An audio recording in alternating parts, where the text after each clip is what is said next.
আহা পথের প্রান্তে ওই সুদূর শহর কেমন লাগে? যেথা সময় থমকে থামে বটের ছায়, কারণ আহা সন্ধ্যা দ্বীপ জালে তারার টিপ, কত ফুলের গন্ধে মোর মন মাতায়। হায় কোন সুদূর সেই শহরের মানুষ এই কোলাহল মুক্ত যে সবুজ শ্যামল এই আঁকাবাঁকা মেঠো পথগুলো পথ চেয়ে দেখার জন্য, পাওয়ার জন্য তাদের দেহ এবং মন সবসময় ছটফট করে।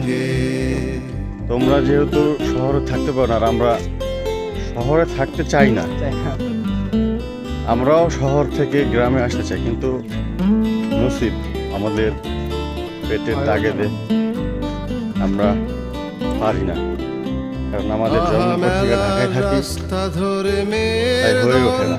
যেত কাকুন বাজিয়ে বড় পায়ে রূপর মল। তো তারপরও এই মাঝে মধ্যে চেষ্টা করবেন দেশে এসে গ্রামে ঘুরে যাওয়ার, ভালো লাগবে ইনশাল্লাহ আমি চেষ্টা করি জানি আমি গ্রামে থাকতে পারি, আল্লাহ জানি সেরকম একদিন তৌফিক দান করে। গ্রাম মানেই অসাধারণ দৃশ্য।